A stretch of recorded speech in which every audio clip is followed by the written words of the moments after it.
Okay, great. Well, thank you, everybody. Welcome to this morning's session, Starting a Core in Your Community.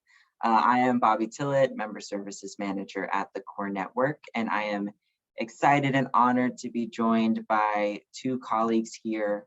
And I'll actually give them a moment to just introduce themselves briefly. So Alan, if you'd like to go first. Sure. Hi, I'm Alan Dietz. I'm the Director of Technical Assistance and Accreditation at the Core Network, and I am based in the Wenatchee, Washington office on the West Coast. And it's good to have you join us this morning. Great. And Deidre?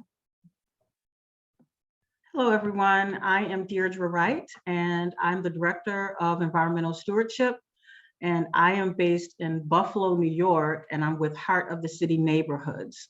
And we are soon to be called Power Core Buffalo. I'm so excited. We're just waiting for the last signature from the lawyers. So super, super excited about that. Great. Thank you both. And so today's conversation is going to be around starting a core in your community, and how kind of our goals for this session are to first give you a little bit of background on what we mean by core when we use that term, when we talk about that program model. From there, we're going to do a little deeper of a dive into the programmatic elements and structure of a core, as well as talking about the phases to starting a core. And then followed up by that, we're going to hear from the Buffalo. I'm going to go ahead and call it Power Core Buffalo for now, since we're waiting on one signature, to talk particularly about collaboration, because what we found is in this startup phase and really the early steps of establishing a core and running a core, collaboration and partnerships are beyond essential to helping you get off the ground, to helping you find a foundation for long-term sustainability. So Deirdre has had a crash course in that exact topic here in her first couple of years with the Core in Buffalo. So we're going to hear a little bit more about her experience and the experience of that core in particular. So to go ahead and get started, just very brief background on what the Core Network is, in case you joined this conference and are unsure. We are a National Association of Service and Conservation Corps, founded in 1985 and based in Washington, D.C. We have over 140 member corps across the country, and those corps engage typically 20,000 young adults each year in core programming. What we do as a national association is we help to provide a voice in Washington for the core movement. We help to provide access to funding and project opportunities through grants or cooperative agreements with federal agencies. We focus a lot on training tech and technical assistance, of which this conversation fits really nicely in. And that can be around core operations and best practices, workforce development in particular, and also equity, diversity, inclusion. We have directors in both of those realms who help to support our different cores as they run into questions in those issue areas. And then there's a whole bunch of other stuff we do, but I don't have time to go through all that. That would take the whole hour. So we'll go ahead and jump into this conversation here. Okay, and I want to start with attention commanding large graphic. One thing I try to keep in mind when having this conversation and with folks who are interested in starting a core is really putting a little bit of fear in their hearts around what this program takes, the work, the kind of long hours, the lots of collaboration and relationship building and politics with a small p that goes on with starting a core. And I want to bring it up, and I'm sure there's a number of folks on this call who have gone through this process either personally or are leading a core right now, to say that if you're really interested in moving into this space, I also recommend taking a moment to think about how committed you are to the development of this, because there will be a lot of times where your pride may take a hit, or your kind of energy is going to be spread out amongst a bunch of different places. Your sanity. your sanity as well. And I usually see this from afar, sitting at the core network. I don't see it kind of on the ground day to day. But if you are absolutely committed, you have a strong passion and love for the community that you're working with, you know that this program can make substantial transformational change in the young adults that you're working with or the communities that you serve, then that is enough to kind of fill your tank and help you keep going. I also want to talk a little bit about proceeding with caution to say that there are 140 cores already across the country. And if you live in a community where there are multiple cores serving that community, they're your best folks to reach out to first, because they do have a foundation there, they have some sustainability already built up, and may be able to work with you or help support your idea. But there also is a number of cores who may not be in your area that are doing something that you want to replicate. And I think Buffalo is an incredible example of how Deirdre has worked with Power Core in Philly, use them as a support, use them as help with kind of building all these different elements Alan's going to talk about more. So really rely on the network of existing cores as you move forward with your big idea. Okay, so I'm going to start by talking a little bit about what is a core, and I'm going to do a very short history lesson for you all. But starting with kind of the legacy of this program model, it really begins with the Civilian Conservation Corps from the 1930s. It was an FDR New Deal program with its goal to put young men, in particular young white men, back to work following the Great Depression. So it engaged around 3 million people in CCC camps across the country. It was a top-down program, so it was run by the federal government, by the Department of War at that time, Department of Defense, and it kind of had a cookie-cutter approach where each camp looked very similar in different places. But as we've talked about in our opening session and other places, the CCC had some very legitimate limitations, one of which is it existed in Jim Crow era America. And that in and of itself is caused kind of embedded institutionalized racism through that program. So what we've seen since the CCC is really a transformation based on a community level of what a core can be and what a core can look like, and aspects of that model being left aside to incorporate something that is focused on equity, access, and inclusion.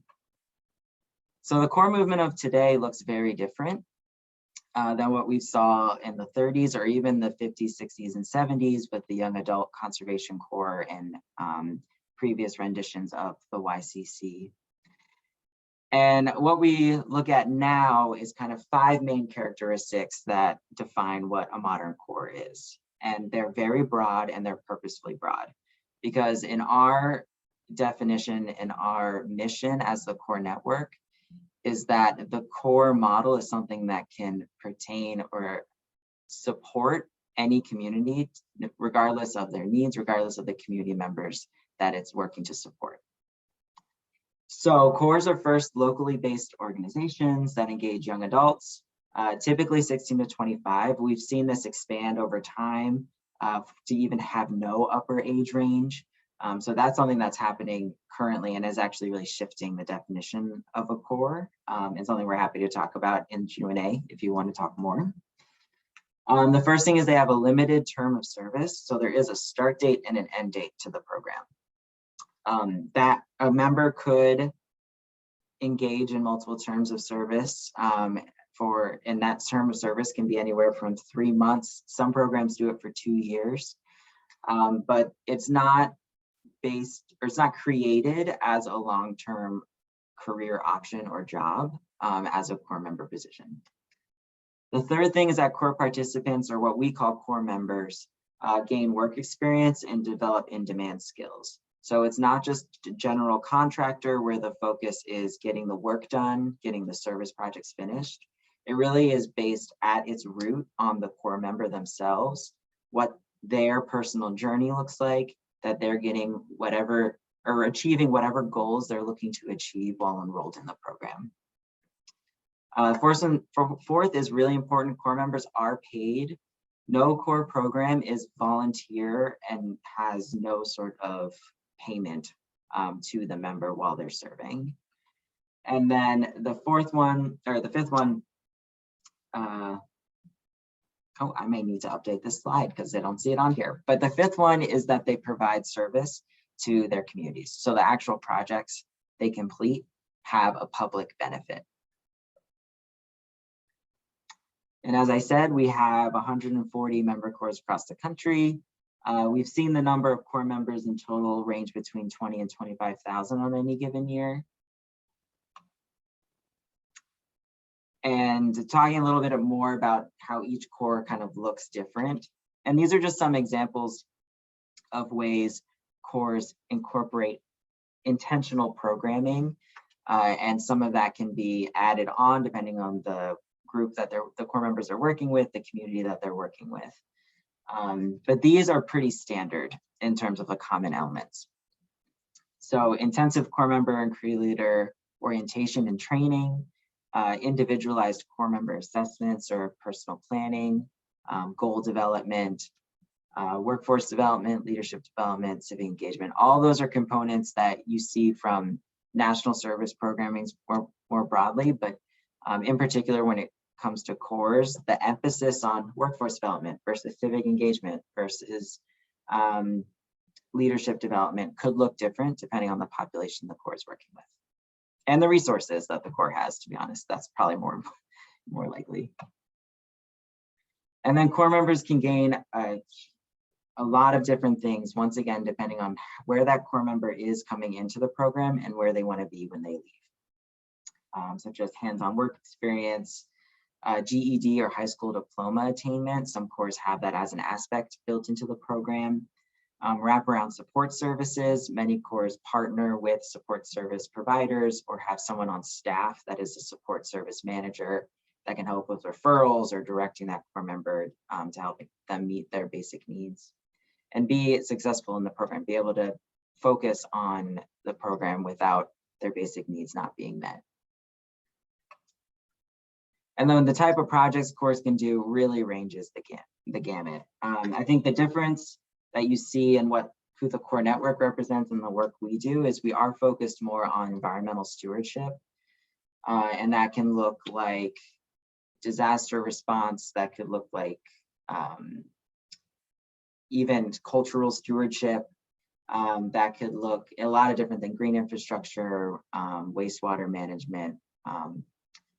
Really, I will provide these slides after this so you can look through some of this. But as you'll see, there are an infinite possibilities in terms of coursework. So I will now pass it over to Alan to dive a little deeper into the model itself and then talk about the process for starting a corps. Thanks, Bobby. Next slide, please. So just to clarify one thing that Bobby touched on, when we talk about community organizations where corps can be based, we're talking about nonprofit organizations, schools like school districts, universities, local, county, city, state units of government. We are not talking about for-profit organizations. So for example, there are quite a few of our corps train their corps members and have crews that fight wildland fires, forest fires. There are also a number of for-profit organizations around the country that contract crews, firefighting crews to the Forest Service and to other units of government during fire season. Those corps are not eligible to be part of the Corps Network. We don't support for-profit organizations in developing corps. So let's look at what we consider the three legs of the stool of a corps. And all three are essential. You can't run a corps without having strong elements in each of those. So there's corps member development, service projects, and administration. Next slide, please. So looking at service projects, corps, this is an essential part of the work that corps do. So corps manage service projects. Without service projects, you really wouldn't have a corps because there'd be nothing for your corps members to do. So The cores manage the service projects, the core member development, and the organization itself and the administration of it. So some examples of service projects are listed there: conservation and environmental restoration, building construction, disaster relief and recovery, education and healthcare, tutoring, things like that. Next slide. We'll dig a little deeper into each of these topic areas. Core member development. Core members serve in crews or teams, usually 6 to 8 members, often 6 members, a crew leader and an assistant crew leader.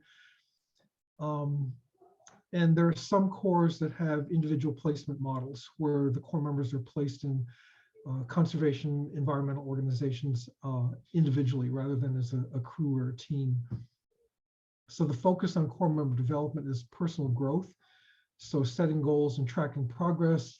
A lot of cores use what are called IDPs, or individual development plans, where the core member and the supervisor sit down at the beginning of the year and plan out what the core member wants to learn and achieve by the end of the term of service and put that into an IDP. We also focus on workforce readiness.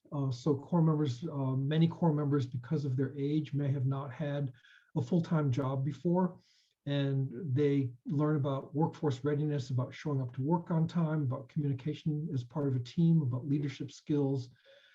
Education, all cores focus on teaching skills to core members. And in addition to the technical skills that they need to complete their project assignments, many cores also offer opportunities for core members who don't have a GED or a high school diploma to earn that as part of their core experience. And then civic engagement. A really big focus is to help core members develop that ethic of service, that lifelong ethic of service that will inspire them to continue work in this field, work in volunteering, work in helping the community in the future. Next slide, please. And finally, administration and operations. This is the key to making everything work together. So you really need to have a strong administrative component. The easiest thing to do is to start a core that's part of another organization, because they will already have the administration and operations in place. So if you're starting a core from scratch and creating a new nonprofit 501c3 to run the core under, you're going to have to create all of this from scratch also. So everything from hiring and firing, HR functions, finance, payroll, procuring and maintaining vehicles, having a strong tool policy, buying all the tools that you're going to need, uniforms, equipment, risk management is particularly strong, and then the professional development for your staff. Funding is, we're going to get into this more as we talk about collaborations, but funding is critical. We strongly encourage you to have at least your first year funding in place before you start, and then a strong commitment to year 2 and 3 funding, so you don't have to panic about that every single day that you operate. Sources of startup funds can include foundations, state and local support through your government organizations, some corporate support. The challenge, if you're doing fee-for-service projects where you're being paid for the work that you do in parks and recreation areas and things like that, is that you generally need to have some kind of a positive history that you can show to people that you do good work, and it's hard to do that if you're just starting up. So your startup funds are probably going to be more on the donations and foundation side, and then once you're up and running, that's going to shift gradually to be more and more fee-for-service activities. There's just an example there, and we'll get into a budget a little bit later on. A crew of 24 core members will need about $600,000 for 6 months of running the program. That's at a $15 an hour rate for your core members. Next slide, please. So we're going to look at a number of plans for how to, the stages that you need to go through to establish your core. So stage 1 is the planning and feasibility stage, and we'll dive into each of these in a minute. Stage 2 is establishing your internal processes and the structure of your core. Stage 3 is designing your programming, and stage 4 is ongoing operations. Next slide, please.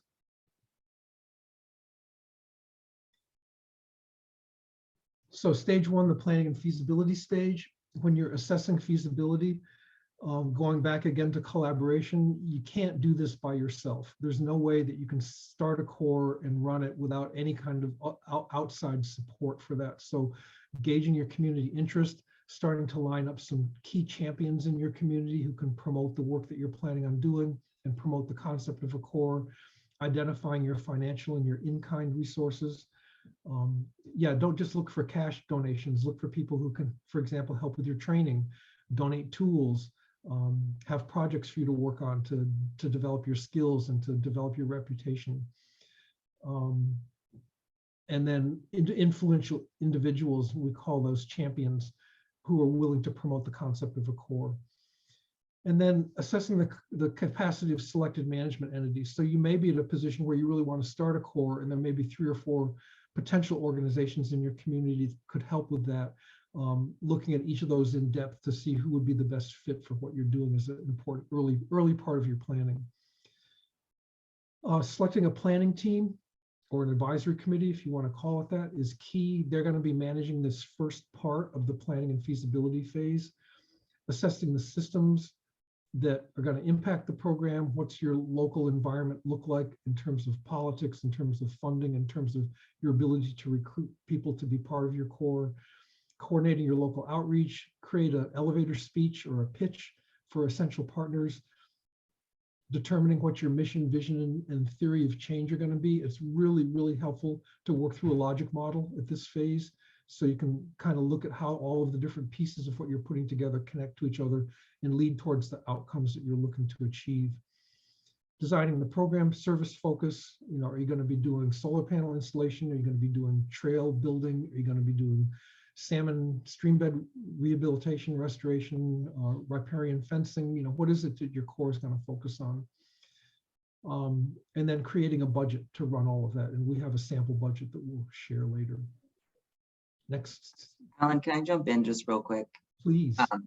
There's something that I like to emphasize is around that second bullet under planning, assessing the systems impacting the program. And I think a lot of times when we think about it, it's like, how do I function within these funding mechanisms, or within local politics, or within these other questions?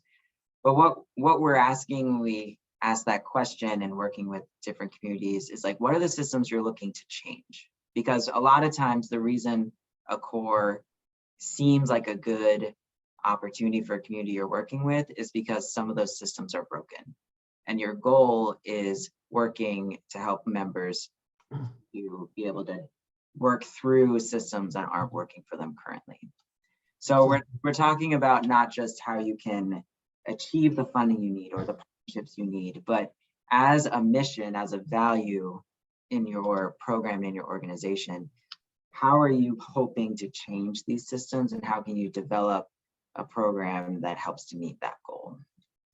Very good point, Bob. And I think I would also add to that when you're assessing the systems is to ask yourself, whose toes, if any, are you going to be stepping on with the work that you're doing? So are there people who are already committed to working in that space, and are they going to welcome you with open arms, or are they going to push back? I think a good kind of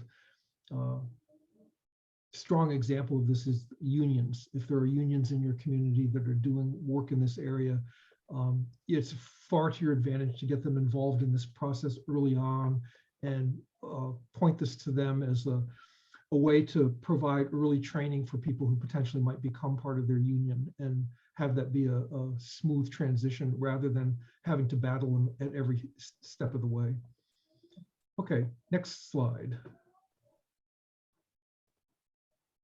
Stage 2 is setting up your internal processes and the structure of your core. Again, this is going to vary a lot depending on whether you're going to be embedded in another organization or creating your new organization.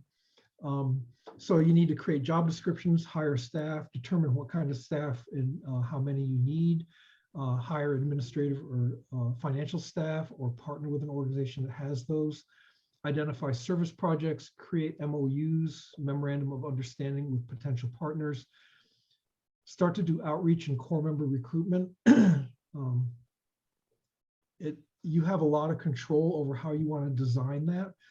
Some cores recruit nationally and pull people in from all over the country who might want to come work in their core. And some crews recruit hyper-locally. We know of some cores that target specific zip codes that have high levels of need for employment, youth employment. In fact, you may get some funding from your local government to address those populations. And in that case, you would be recruiting much more narrowly than you would nationally. Training your staff, designing training for the Corps members. You're in a very fortunate position. I started a Corps in a statewide AmeriCorps program in Texas, the very beginning of AmeriCorps, and there really weren't very good resources for us in terms of all of these. And we're at a much better place now, 25 years later. We have a lot of examples of staff training and Corps member training and all of the things that go into starting a Corps that can be really helpful to you. We can serve as a support for you in that process. Designing or buying vehicles, tools, equipment. You're going to be spending a lot of money. Need a fleet management plan and a tool management plan, an equipment management plan. You need a Corps member handbook and possibly a staff handbook. So you need to design policies and procedures for those. And ongoing marketing, raising funds, and building community and partner support. That's something that never goes away. And then finally, of course, joining the Corps network so you can get support from us. And that's my plug for Bobby. The director and the staff have primary responsibility for this phase. So the prior phase, the getting started phase, is the advisory committee because you don't have staff yet. But from now on, the director and the staff have primary responsibility for implementing these. Next slide. Thank you. Stage 3 programming. Enroll Corps members, start projects, run the program, continue to improve, refine, do fine tuning, training, assessing, tracking your data, identifying new funding sources, and possibly expanding. So some organizations start out with 1 or 2 crews the first year, see how it goes, refine their policies, and expand after that.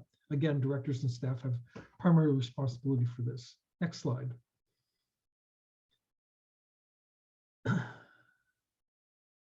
That's for you, Deidre.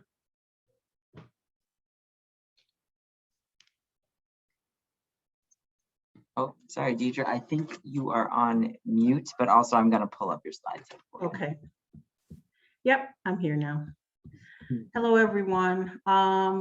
I first want to say that I'm kind of amazed that I survived and came out of last year. I'm like, oh my gosh, I should have done all that. Yeah, I was the only staff member last year. Bobby, I think you knew that. So all that planning and feasibility, that was after or during the first cohort. So this is my second year here in Buffalo.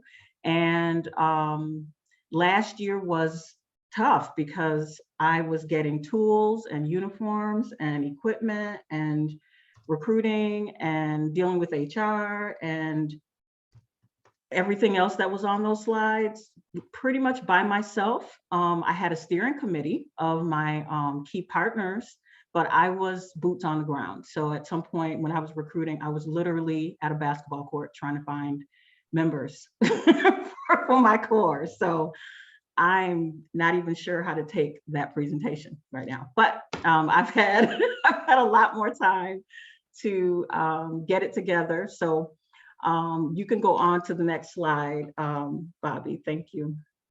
So these are my amazing partners. Last year, it was PowerCorps Philly who so key. I cannot stress how much it is important to have someone who knows the system, who knows the process, and they are providing technical assistance. And PowerCorps Philly was amazing. I didn't even get a chance to visit them until after my cohort was done in November. So my cohort ran last year. It was supposed to be 8 months from March through October, but because we were like scurrying around like crazy, it started in May through mid-November. But we came out okay. All the members got jobs at the Buffalo Sewer Authority. So we survived and it was successful, but it was crazy, crazy, crazy town. So yes, please, please, please find someone who knows it and does it, who's done it well, so you can have that support. The Buffalo Sewer Authority had the cash. They started a green infrastructure program, and they decided to invest in the community using our local AmeriCorps partner, the Service Collaborative, and we enrolled folks through that program, and they served with us during that time. So we just became members of the core network. So I wish we would have done that last year. But that's okay. That's okay. I've survived. I'm here and I'm standing. The University of Buffalo, that is actually the top university in the state of New York and number 31 in the country. So I'll explain how that partner works a little bit later in the presentation. You can move on to the next one. So this program, this process is an equity-focused workforce development opportunity, creating a pipeline of skilled certified workers into green jobs. So yes, they are training in green infrastructure maintenance. However, this year we get a chance to expand that and really educate them on what green jobs really looks like and how far they can go. So if you just go to your DOL website and you pull up those green jobs, there's literally hundreds. I'm sure all of you guys know that. But it's really important that they understand that you don't have to have a PhD or even a master's. There are plenty of jobs that pay well with just a high school diploma. So that's one of the first things I do on their first or second day. Once they join in, is pull that up so they kind of can breathe a sigh of relief thinking, I can't do this because this sounds so complicated. Those are the parameters of how we're recruiting. Again, they're with me for 8 months. I focus heavily on the social determinants of health. That is really, really important. I'll get into that a little bit later. These are the certifications. And if you have the right partners and if you're collaborating and really using it, you can get more for free. So I wasn't expecting to get a training in confined spaces. I'd never even heard of that before, but I got a phone call randomly like, hey, you want to send your core members to a free training? What? I don't even know what it is. Yeah, sure, it's free, fine. Like this, so they went. So now they all have a certificate in confined spaces, which is super cool. It was one afternoon and yeah, so that was just one more box that I get to add on my list of certifications.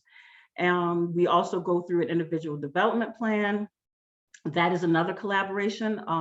A colleague, longtime colleague of mine, is desperately trying to get into coaching. And he is just getting his business off the ground. He's amazing. And he's like, if you just get me my materials, I will do it for free. I'm like, what? Free? Okay, no problem. So he is going to be working with each of my 11 members this year. And they're all going to have an individual development plan as they go through the process. Of course, there's professional leadership empowerment. We have plenty of team building. So pretty much the things that most of the core, I'm sure, if they're focusing on their members, that's what they're going to have. You can skip to the next screen. This is huge, equality versus equity. There are people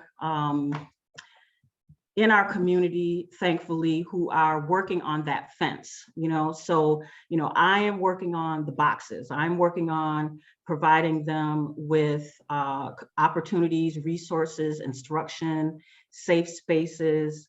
And we use that 8 months to work through that. But there are people in the system who are working on a policy level to address that fence, because that fence is what keeps them from really getting into the community and really serving and really succeeding and going on farther than what they think they can go. So my role is to just work on those boxes underneath. So we provide them with breakfast, transportation access, gear. They get lunch and breakfast for the first month, bringing in relevant speakers and partners who can truly meet our core members where they are. Next screen. So the mission is to fill the gaps and address barriers that have blocked the opportunities for our members and young adults in the city of Buffalo. I definitely focus on holistic wellness, and that's the social determinants of health. So we're looking at economic stability. So I bring in someone to speak on budgeting and saving and investing. We focus on education. One person might be interested in getting their associates. Another one wants to go back and get their master's. We make sure that everyone, if they are not eligible for SNAP, they understand where they can get access to healthy foods. We will have a cooking class this year. There's community supports, there's healthcare. I make sure they get a physical. Do they have health insurance? So either bringing in folks to do that, or sometimes it's things that we can easily do ourselves within the program. Physical environment, hugely important. And because of the field that all of us are in, environmental justice is key in addressing that. So learning about landscaping and pervious pavement and all that is awesome, but for them to understand the historical context around that and environmental justice really gives them ownership and helps them kind of see themselves better in the picture. And of course, we address interpersonal skill building, goal setting, de-escalation, how stress affects the body. All of that goes into a true path of self-sufficiency. It's one thing to get the job, but keeping that job and being successful in it is, that's when you really begin to remove those barriers for our members. Next slide. So moving into the whole point of this presentation, collaborations can truly impact the pipeline, but it's key that you remember that collaboration, it can't be a transaction. It's not like, hey, let's work together so we can get some stuff done. If you remember who you are working for, you're working for the members. If you remember that you're in it for a process of transformation versus just a service project, that should change how you collaborate, how you look at collaborating, who you reach out to and why you reach out to them. It cannot happen. Everything that I talked about so far, and I'm trying to do so much more, my team is trying to do so much more, it can't happen without partners and collaboration. Next slide. So this quote at the top truly warmed my heart. This is one of my alums from last year. He actually came back to speak to our group this year during the first week. And he said that his name is mentioned in spaces that he'll never be sitting in, which I'm like, wow, for him to even realize that is so awesome and amazing. Justin understands that he can now influence intersections. Like he really gets it. He knows that because of some of the service that he's done in the community and because of what he's learned and because of what he's able to pour into the folks who are there now, like he is one of my collaborators. He's no longer a member, an alum, he is a collaborator. He understands that what we're doing is infiltrating. So we think of infiltrating, sometimes in a negative sense, like, gang activity, or maybe in a geological sense, but it's really just understanding that you're passing through something that normally doesn't want you to go in. And that's what we're doing. Like when we're collaborating, we're impacting a pipeline that doesn't have to now be something that is negative for our young people. So again, keep that stuff in mind when you're collaborating. Next slide. So this is Justin on the right, and he is addressing our group. And he had some amazing quotes. It's again, I'm really super proud of him. But it's so important that you manage your voices and you manage who you're collaborating with and you protect your space, because you're going to get a lot of noise. There'll be people who have ulterior agendas. There'll be people who have false motives. Money is always a very tricky thing to navigate because you want the money, but you got to be aware of mission creep. And when you bring people into your spaces, make sure they understand who you're serving. Because I have had somebody come in and there were all kinds of tiny little microaggressions that seem tiny, but they're harmful. And then that's just a whole, I could use that as a moment of education for my members, but then at the same time, it was educating that person and helping them understand that, some of the words that came out of your mouth hurt my space, it hurt my members. So be careful of who you bring in. Make sure they understand why they're there. Make sure they understand who they're talking to, and they know their audience. And next slide.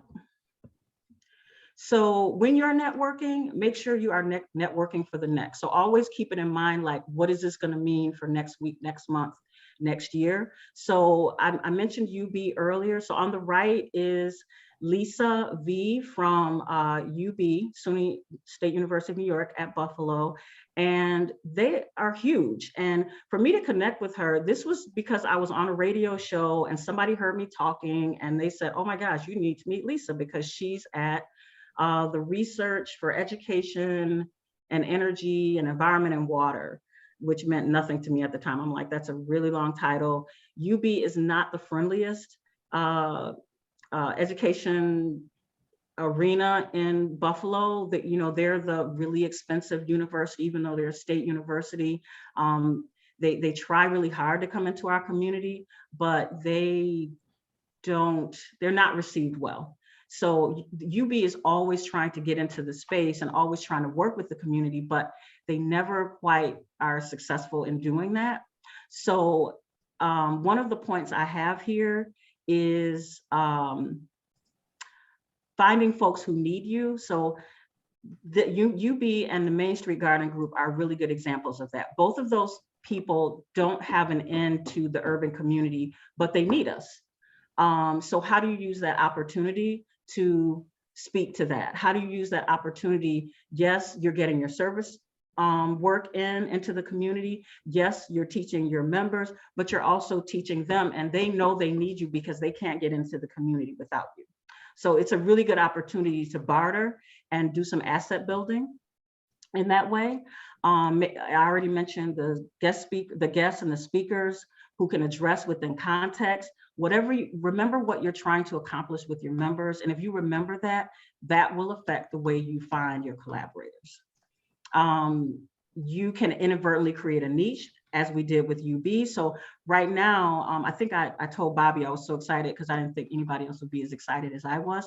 UB, because of the work that we're doing and because of the fact that they need to get into community and do some testing on water, and they know that they won't have a friendly way to get into the community. I said, okay, we can help you with that. However, pretty much what am I going to get out of it? So they've agreed to allow my core members to come into their labs on the campus, and they're going to teach them how to do some low-level stuff in the labs, which is awesome. So now my members are going to get that. And then in addition to that, they're also going to get a certificate from the university once we work on creating a whole curriculum for this term. So the curriculum will have our work, just invasive plant species and stormwater maintenance and all that. But it'll also have some pieces of environmental justice. It'll have field work. It will have field trips and camping trips. We'll engage other partners that work with UB and work with other nonprofits, and we'll put all that together, and it will be a whole, pretty much a high school semester's worth of work that we can use. They'll get a certificate, UB gets their into the community, and everybody's happy. So when you're thinking in that way, that's how you can, again, help the community. I'm helping my members, and I'm also helping UB because they need a lot of it to work to reach our community. And also, I'll wrap this up also. On the second point, service that teaches and builds, never, ever, ever, ever do anything if it's not building on your mission, if it's not building on what your members need. It should have a multi-level approach. Local churches is a really good one. So if you see a church that kind of has a food pantry and they kind of do after school, that's a church that's kind of trying to do a bunch of things. So what does that look like for you to be able to come in and work out something with them as well? So again, it's just using those levels, using your mission, using the partner's mission to build on something that is going to help your program thrive. And that is the last slide, is my last point. And that's just my guys from last year. Yay, I missed them so much. And if you guys have any questions, that's how you can reach me. And thanks so much for giving me the time to address you guys. Thank you so much. I love how you started your piece with not sure if I was going to make it last year, but I'm still standing. And I think after everyone just heard what you said over the last 15 minutes, they're like, oh, that's why. You are an incredible leader, I think, for your core, for kind of the mission that you put forward as the members always come first.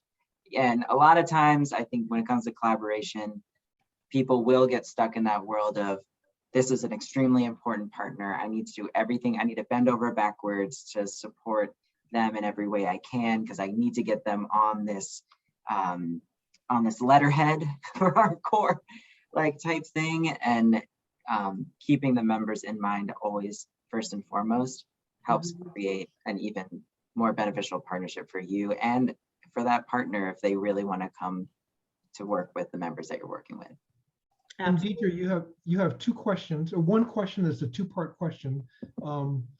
The first part is, do you have a timeline for achieving each of these goals? And then the second part is, how do you structure the project time versus learning time? Timeline for the goals of like each of the social determinants of health, or I don't know who asked that question. I don't know if you guys want to just come off of mute and Mary ask. Beth. Yes, can you hear me? Yes, Mhm. I can. So you listed a whole bunch of things that you want your members to be able to achieve, like budgeting, the social determinants of health, Mhm. the certifications, like just everything that you want them to learn by the end of the program. Do you have like a month-by-month checklist, or do you just have like a general goal? What's your timeline for all that? Yeah, well, they're in for 8 months, so I pretty much, you really have to map out your schedule and figure out like, okay, well, Fridays will be my certification day, Thursday. You've got to look at it that way, and then you have to kind of merge that into the project. So are you going to have 3 full days a week of service work, and then 2 days a week of classroom and field trips, or are you going to do half days in the summer? So you got to figure out what works for you. I am really lucky that I have people coming in to do that, because there's no way I could do that by myself. If you want to reach out separately, I can kind of show you what my calendar looks like and how I map those things in. I hope that answered your question. Yes, thank you. And I would love to reach out. Yep. And there was another question from somebody. That was a two-part question. I think you answered both parts. Okay. And for, yes, there is a copy of this presentation. We actually have it, so I'm getting out of myself a little bit, but we do have a Dropbox folder that we set up with a number of resources relating to starting a core, relating to collaboration, that we'll have available for everyone on the call and everyone at the conference. So I will drop that Dropbox link in the chat here, but you can also find it on the conference sessions page. It will be linked there as well. And just quickly, and while I'm doing this, if you all have questions, please feel free to post them in the chat and we'll make sure to answer those too. But the resources that are included in here are the PowerPoint presentations. We have a core readiness self-assessment that an organization looking to move into this can use to start mapping out what their vision is for a program. There is a partner catalog where it kind of asks the main questions of who are the partners you're looking at, what can they provide, where is that space of collaboration. There's also a draft logic model, theory of change document, or a template, not a draft, and then a draft budget for a core as well. So we'll make sure to get that link out to you.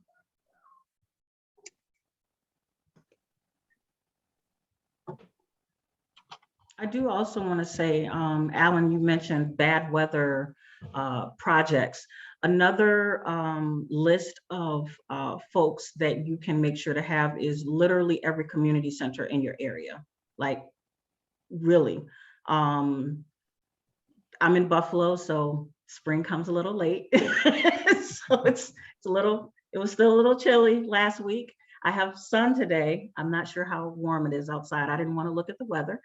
But if you have pretty much a directory of people that you connect with when the weather's not great, community centers are awesome because they're usually short on staff and they could always use some extra hands and feet. So there's, I have pretty much 5 different community centers on deck. Oh, you guys need a storage room clear out or something? Let us do that so we can use your gym anytime. So team building is pretty much like having a game of kickball, basketball, volleyball, like whatever, like pretty much recess / gym time, so that way your members have some downtime to just have fun together, which is really, really important. People forget to like build that in. And you also have a good relationship with that community center because they're in a bind. Maybe they've got something going on, and who helps community centers if the staff is always low? So you can come in and do that. So that's where that bartering comes in. Members feel a part of the community. They've gotten some help. We have a place to go when the weather's not so great or when we just want to unwind. So yeah, that's another important part of collaborating as well. Yeah, those are really good points, Deidre. And I think we didn't talk very much about support services for core members, but that's a really critical piece of what you're going to have to put together if you want to ensure that your core members stick around and finish their term of service. So everything from food to housing to mental health needs, you should have some resources available in the community that you partner with. The reason I mentioned the food pantries is that there are quite a few cores that partner with local food pantries, help do work when the weather's bad and they can't do work outside, and the food pantry collaborates by stocking a food pantry at the core for core members to have access to that don't have the kind of food that they need at home. So all of these are important considerations. What you want to look at is what are the barriers to this person either entering service and or completing the service successfully, and then try to address those barriers by providing those services for them. Transportation is another big one. And that's a decision that you need to make early on is, are you going to provide transportation from your headquarters to the service sites, or are the core members going to have to arrive at the service sites on their own somehow? So bus passes, things like that may be important. But if you're going to provide the transportation, then you're looking at fleet management issues and buying a whole bunch of vans for you to transport people around in. So also having a life, we called it a life domain profile. I'm not really sure where it came from. I thought I got it from PowerCore Philly, and they're like, nope, wasn't us. I'm like, I don't even know where I got this thing from, but like, I'm so great at partnering, I guess. I don't even know where I'm getting stuff from. But it's like a 5-page assessment. Nobody really likes doing those. But we got the core members through it, and it asked all those pieces of the social determinants of health. So it asked about healthy food. Do you feel safe at home? Are you or a family member pregnant? Utilities, like we covered the gamut. So now it's like, that's the beginning of our file for that core member. And I don't work with them personally. My crew leader and the person that I brought in to work with the life plan, the coaching, that's like a trifecta for each person. So each person gets the crew leader and that third person that I brought in to work with them individually to address that. So one of my members right now, he has a legal issue. He's trying to get his record expunged. I can't do everything. And luckily I brought in help. So that's something that they can address for him. So that is super, super important. Any other questions? Deirdre, would you be able to share that document you were just talking about? I think so. If you want to send it to me, I can. I'll send it to you. Yes, I'll send it to you. Maybe it'll look familiar to you. Maybe I got it from Core Network. Maybe you guys gave it to them, and it's not from me. I haven't seen it. I even like the name, Life Domain Profile. I'm like, that's cool. Yeah. They're like, no, you didn't get it from us. Okay. Love that.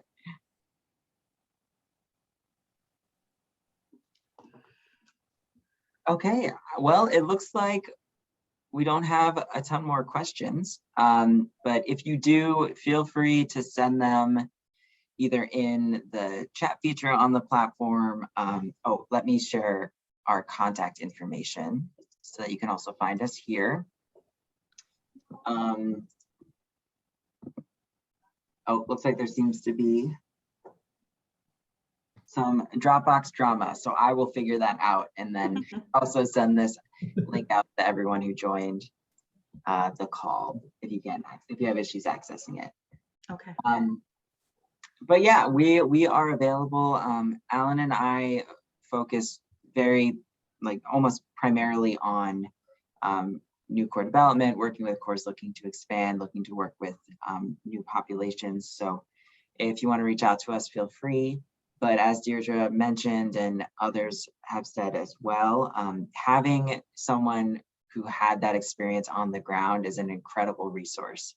So feel free to reach out to Deirdre, or the core network staff can connect you with another core who we know is doing similar work, or in a city that has some similar types of conditions that you're looking to address as well, and connect you with those folks on the ground. But once again, I want to thank you all for taking the time to join us. This recording will be available on the platform for at least a month after today. And those resources, I will make sure that Dropbox folder is working so you all can get into it. But just thank you again to Alan and to Deirdre for sharing your knowledge, your expertise. And for everyone else, I think the next session starts around 1. And this one will be over on the YouTube stream. So I will see you all there, and I hope you all have a great rest of your day.